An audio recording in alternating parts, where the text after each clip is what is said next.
My dad was the Premier of Victoria, which is the equivalent of being the Governor of California. And he was in that position from when I was 12 till like early 20s.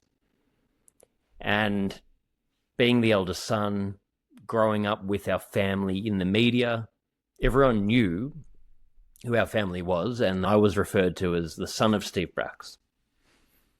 And I was and am very proud of my dad, but I found it really, really difficult. I'd grown up having issues with depression, anxiety, overthinking, and I didn't really know where to channel all of that energy. And eventually, the thing that I did excel in was sport. So I channeled it into competing in sport, and that really was how I built my identity. And I felt like unless I became a professional athlete and was wildly successful in that pursuit, that I just wouldn't be enough, and that nothing I did would be worthwhile, because my dad was the premier. My dad was this person that everyone knew at school. Everyone knew who he was. Like I said, I would be referred to as the son of this person. You're Steve Brax's son. And I always would feel this like dagger of, hey, I'm Nick Brax. I'm not asking you about your dad. So it really just hammered home this feeling of living in the shadow of my dad. So I channeled it obsessively into sport to the point where I was training for 6 or 7 hours a day as a 12, 13, 14-year-old. I felt like I had to just punish myself to get results. I wanted to push harder than anyone else. And it was crazy stuff, and it was an obsession. It was, well, beyond an obsession, it was an addiction. And looking back, it was the only time I felt in control. So I was pushing myself to that level because I wanted to feel control. I wanted to feel like there was something in my life I could control. And I did well. I competed at a really high level in middle distance running at a state and national level. But eventually my body broke down. I had to stop. And that was when these problems really started. I felt like that identity was gone. I'm still living in the shadow of my dad, but the identity I'd built as being the athlete and the future I had built as this was my way out of the shadow.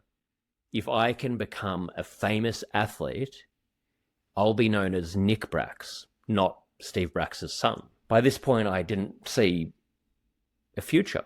I didn't see the point of anything, and I just felt grief. I felt hollow inside. I felt like I was worthless. I reverted to alcohol, and my life spiraled out of control. This is another story for another day. I've talked about it a lot. I'll share it in one of these episodes, but I was out abusing alcohol, getting in life-threatening situations, and looking back in that whole period, the amount of incidents I had, I really shouldn't have survived it, but luckily I did. I came out of it. But it was my way of trying to escape myself rather than looking within. And because I wasn't able to look within, I kept pushing these feelings down. And to me, life just reinforced that I had to stay small.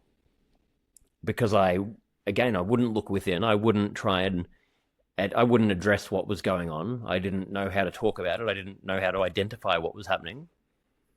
All I knew is my one ticket to be this professional athlete was gone, and I was now worthless. I didn't even have hope left. I let life reinforce what I thought was the truth, that I wasn't enough, that I didn't measure up, that I had no worth, that I, compared to my dad, was nothing, that I didn't have anything special to offer the world, that people didn't want to hear from me, that I didn't have any value to give to anyone, and that people were better off just not knowing me. I was literally afraid of my own shadow. I was scared to express myself. I was scared to just be myself. It's crazy looking back, but I had no self-esteem. I remember when I first started at university, I was too scared to look someone in the eye and have a conversation. I was afraid of myself. I was afraid of life, and it cost me my self-confidence, my self-trust, my autonomy over my mind. I tried to outsource my decision making to other people because I didn't trust myself. I didn't feel like I had the right answers. I was just afraid of my own shadow. It would mean the world to me if you can subscribe to my channel, leave a like or comment, share it with your friends.